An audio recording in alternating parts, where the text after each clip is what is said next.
Now we're going to talk about equations that could have more than one solution. Before we do that, let's start with an example of just a kind of tricky problem and solve it, and then we'll get into multiple solution equations. So in this particular example, I have a minus 6 over 12 equals a minus 2 over 4. I'm going to change this to multiplication and addition. So my first step is going to be to change this to 1/12 times a plus negative 6 equals 1/4 times a plus negative 2. Next, I want to get rid of the 1/12 and get rid of the 1/4. So this is an exception to the rule that the last thing you do is multiply, because here we're actually going to multiply straight away because we can't really deal with the a plus negative 6 or the a plus negative 2 before we get rid of the multiplication. In other words, something's happening to that whole entire parenthesis, and we can't deal with the whole entire parenthesis, all the stuff that's in there, until nothing's happening to that entire parenthesis. So what I'm going to do is use my reciprocal property to get rid of the 1/12. So I'm going to multiply this entire side by 12 and multiply this entire side by 12. And what that ultimately does is multiply 12 times 1/12 times a plus negative 6. And it multiplies 12 times 1/4 times a plus negative 2. So this is having three things multiplied together. So you can think of it as a times b times c. And I can multiply whatever I want in whatever order, right? So I'm going to multiply the 12 times the 1/12, and they'll cancel each other to give me 1.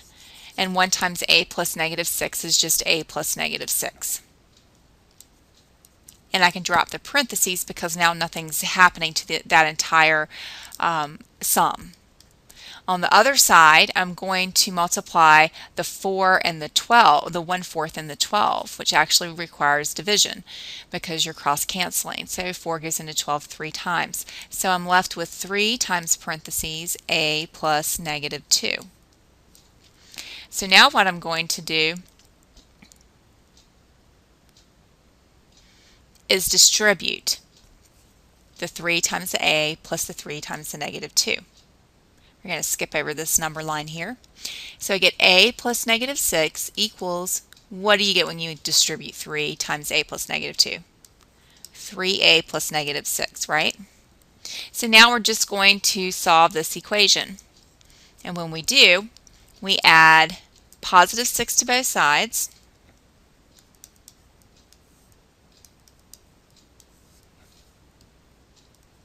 So what do we get on the left? A, and on the right, 3a plus 0, right?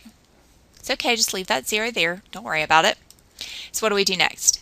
Get rid of the 3a, right? So we're going to add the opposite to both sides.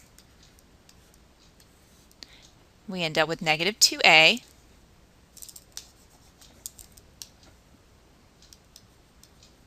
equaling what? 0, right? Because 3a plus negative 3a is 0, and 0 plus 0 is 0. So it's negative 2a equals 0. We're going to divide both sides by 2, or multiply by the reciprocal. Have you figured out yet that multiplying by the reciprocal is the same as division because of the cross-canceling? So a equals what? 0. Anything times 0 is just 0. So now we're going to come up to this number line, and we're going to graph on the number line our answer. So our answer is a equals 0. So we're going to put what's called a closed circle on the 0 on our number line. A closed circle is a circle that you fill in. An open circle is a circle that you don't fill in, and we'll talk about that later. But a closed circle just means equal.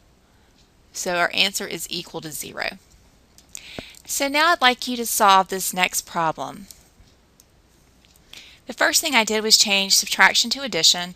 Then I like to reverse the 13 and the negative t so that my t is always first. You could have done that one step. So I get negative t plus 13 equals negative t plus 7. Now at this step, I hope that you notice something. Well, negative t plus 13 equaling negative t plus 7, is that even possible? It's not possible, is it? Because t has to be the same number. So there's no way that the opposite of t plus 13 is going to be the same thing as the opposite of t plus 7. So this problem looks pretty impossible to me, but let's just see what happens with the math. So I'm going to continue to solve with the steps that I've showed you. I start by getting rid of my positive 13 by adding negative 13 to both sides.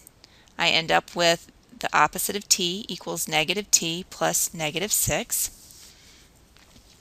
And so now I want to get rid of that negative t that's being added to the negative 6, so I add the opposite to both sides, and this is where we really see that there's no way this equation can work, because what's negative t plus t? 0, right? My t's are gone, and I'm left with this equation 0 equals negative 6. Is that a true statement? No, and there's no way we can make that a true statement. So what we saw back up at the beginning at this step, negative t plus 13 equals negative t plus 7, when we saw that that looked impossible, we were right. The actual answer to this is called the empty set, and this is the notation. It's a 0 with a line through it, and it's read empty set. So what this means is no matter what number we put in place of t, it will never ever work. No numbers, whether they're rational, irrational, whatever, no number could possibly make this a true statement, because whatever number it is, they're going to cancel out. They're going to get canceled out. The variables get canceled out, and you're left with 0. You'll always be left with 0 equals negative 6, which is not a true statement. So the way you graph this on your number line is you leave your number line empty. So we're just going to do not graph anything, because nothing on the number line works. So you do not graph your empty set. You leave the number line empty. Let's look at another example. I'd like you to solve this equation and see what happens. My first step here is the distributive property. So once I distribute 7 times d, I get 7d, and 7 times 1 gives me 7. Now I have to add my like terms. I have 2 and 7 that I need to add together. And when I do that, I end up with 7d plus 9 on the left side, and I'm just changing the order on the right, and you'll notice I have 7d plus 9 on this side as well. Something interesting is happening at this step. Do you see what it is? The two sides are completely equal to each other. 7d plus 9 equals 7d plus 9. Is that true? Yes. Keep that in mind and let's finish solving. So I'm going to add the opposite of 9 to both sides. And when I do that, I end up with 7d equals 7d. Now that's true as well, right? And so let's finish this problem and multiply by the reciprocal of 7, which is 1/7, and we're going to multiply that on both sides. And the 7's will cancel on both sides. So what are we left with? d equals d. Well, is this true? Yes, no matter what number I put in the place of d, it's going to equal itself, right? So what I figured out here is that any number, rational or irrational, will make this a true statement. So d could be pi. It could be the square root of 2. It could be negative 2,000. It doesn't matter. If I end up with d equals d, I have a true statement. So therefore, any number can work. And I saw that in this step right here that I have an arrow by. You can actually tell in that step. So what you put for your answer when any number will work is this funny little R symbol. It looks like this. It's an R that has 2 lines at the beginning, kind of like the paragraph symbol in language arts. This stands for all real numbers. Do you remember what real numbers are? It's the set of all rational and irrational numbers. So any type of number will make this a true statement. That's what we're saying. Anything or everything will work. So when we go to graph this on our number line, we're going to graph everything. So what do you think we'll put on our number line? We're just going to put an arrow. Make sure you put arrows on the ends. And this is demonstrating that all numbers on this number line could work. So it doesn't really matter if I have this as negative 5 and that is 5, or negative 50 and this is 50. It doesn't matter. Every single number in between these tick marks and every infinite decimal in between those will work and make this equation a true statement. Complete each of these problems. Be sure to show all your steps and graph your answer on a number line. You can draw a number line like this. You don't have to put a tick mark for every single number on there that you may want to show. Put a tick mark for 0 and then put a tick mark with a negative number on one side and then its opposite positive number on the other side, like I have here with 2 and negative 2. And if your answer is not all real numbers or not an empty set, in other words, if you get an actual numerical answer, then that's the number I want you to put as a positive and negative on the number line.